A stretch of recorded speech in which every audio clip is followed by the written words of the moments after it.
I'm a photographer exploring abandoned places in the rural prairies. As a child growing up on a small farm, these places fascinated me. Who were these people? What were their lives like? And why did they leave everything behind?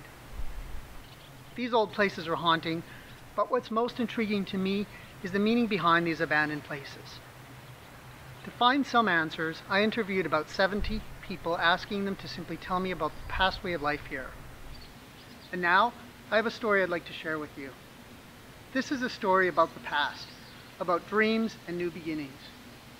About 100 years ago, Europeans came here to start new lives in a foreign land. Farmland was offered by the government to those willing to try it. It's about hardship and survival. People arrived with few possessions to a land of wilderness. With simple hand tools, they built their homes from anything on the land: trees, grass, and clay. The dream of freedom and self-sufficiency was more important than material wealth. With little money, they grew their own food, built what they needed, and lived meaningful lives. It's about family and community. A new culture emerged on the rural prairies. It was all about small farms and families living on them. Country schools and churches were built every few miles across the open prairie, within walking distance for most people. It's about change. For a time, the small family farm was at the heart of the prairies. Then, over the past few decades, small farms were sold and farms and machinery became larger. Finally, it's about what remains from this remarkable era.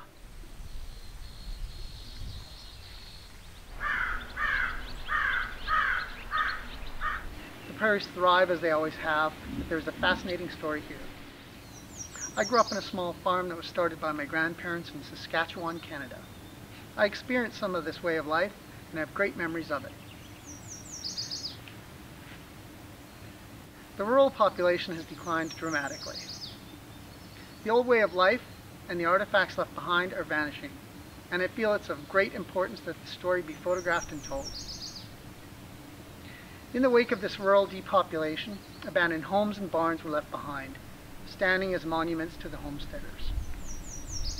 To some, they are precious reminders of the hardships of immigrants who left their families and friends behind, arriving with few possessions to an unknown wilderness. Deteriorating houses show the skill of their builders, and within, signs of the lives that once were there. The scent of the livestock remains in the timbers of the old barns. Across the fields, the towering steeples of country churches rise above the land. Even a few one-room schools remain standing, with chalkboards still on the walls. The photos hint of lives that were filled with hope, dreams, and hardship. Photos may reflect a union among people and with their environment that is seldom felt in our present time. The photography and writing for this book are completed. This project has been entirely self-funded, but I need your help to publish it. I've selected one of the highest quality printers in North America for this full-color hardcover book. I have 20 years of professional experience in photography and publishing.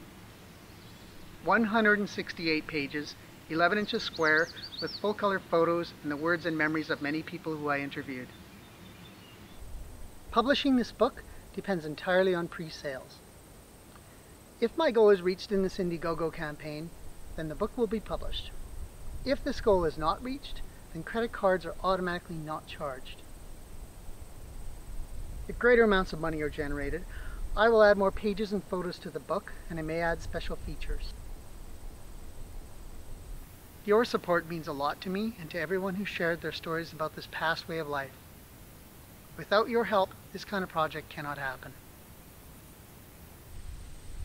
You can help make this project happen by purchasing books or prints through this Indiegogo campaign, and also by helping to spread the word by email or sharing on Facebook, in the media, or by word of mouth. Remember, this project is not fully funded within the time limit, then no money exchanges hands. Thank you.